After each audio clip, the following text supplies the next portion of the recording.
Story time. We haven't had one in a while. It's April 27th. Although it's not totally a story, it's actually factual. Cow farts and buffalo burps.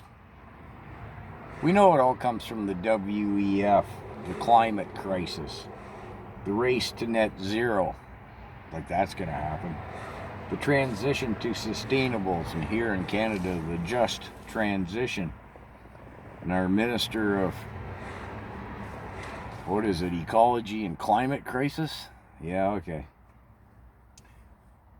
There are plenty of sites, the climate nexus, and I see them popping up right and left, and many of you have suggested some in the comments.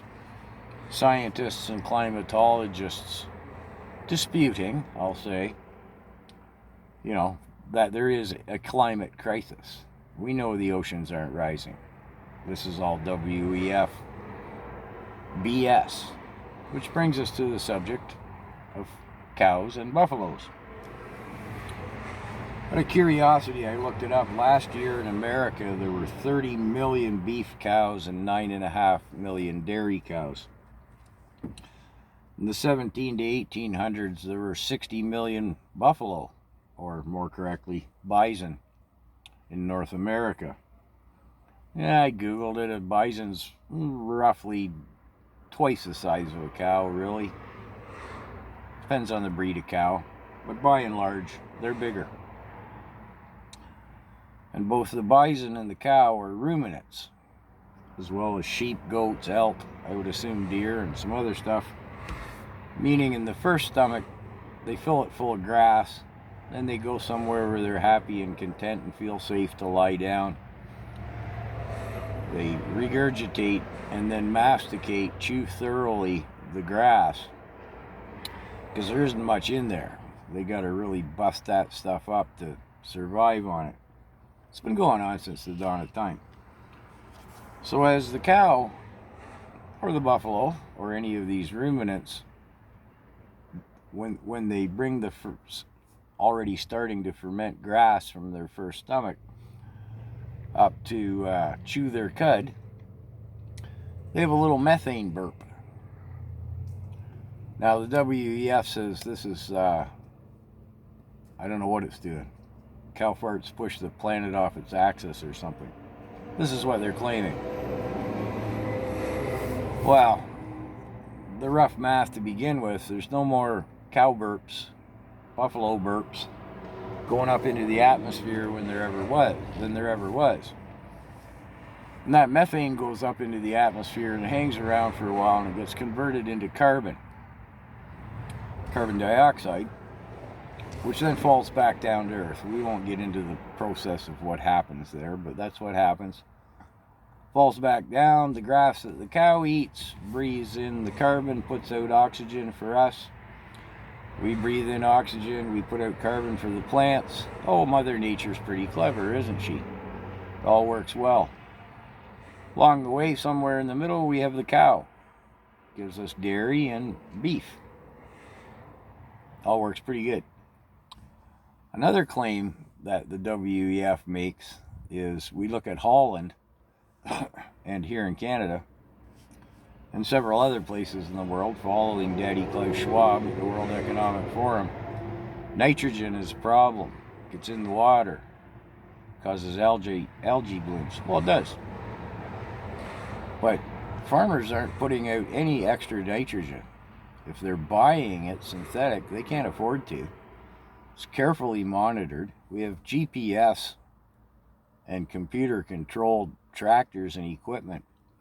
I mean, when I was a kid on the farm, we spread the manure on the fields in the winter because we didn't have GPS. We could see where it went. The winter was slack. And we've learned long since that that's a bit of a problem because the spring runoff, the raw manure, can run into the streams or the water courses or whatever. There's none of that going on now. In fact, you can watch the Iowa dairy farmer, I think his channel, what they're doing with the manure now in the automated dairy barns and stuff. They actually squeeze the water out of it so much that what's left over doesn't even smell.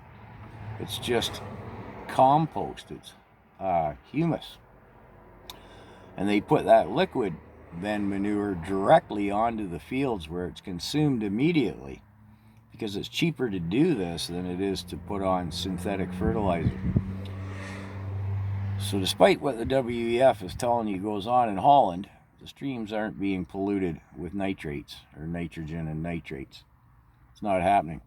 Actually, the squeezed out solids from the manure is used as bedding and then is put onto the fields as, again, humus plant material, builds up the soil.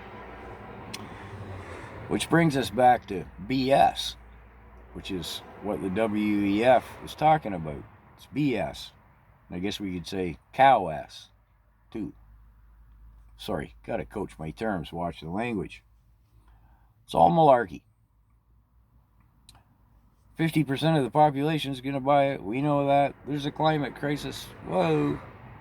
I talk to people on the street whenever I can, whenever I go into town, and I haven't seen anybody championing it yet and throwing orange paint on the library, but they pretty much, yeah, there's a climate crisis. Yes, man's,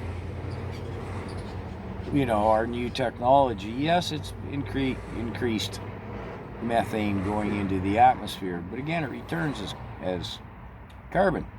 Got a lot of trees in Canada. They're happy to have that carbon.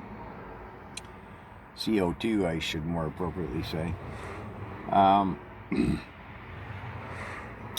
I know I lost my own train of thought there for a minute. Forgive me. We're just having fun anyways. Oh, I know what I was going to say. If you look at the landfill from, say, New York City alone, we used to call it a dump. Now it's a landfill. I think there's more. I didn't look this up in Google to try and substantiate it, but pretty sure there's more methane coming out of that landfill than there is cow burps. And just in summation, I see New Zealand, and they're not the only ones, who, following the WEF's edicts in a slimy, sideways sort of fashion, to eliminate cow burps, you have to either pay a carbon tax to have your cows, which makes it unaffordable for the consumer, or you have to feed them a special diet, which would cost more and make it unaffordable for the consumer, making Daddy Klaus Schwab's crickets more affordable, right? So, anyways, part of the diet that they're recommending for cows so they don't burp is seaweed. Well, okay, if a cow can digest seaweed and is happy with it, I guess I'm okay with that if the cow's okay with it. But the cows don't graze down on the ocean shoreline. So you'd have to truck the seaweed to the cow, which adds to the carbon footprint. All comes back to a whole bunch of BS, doesn't it? Anyways, it was good for my amusement. I hope it was for yours too.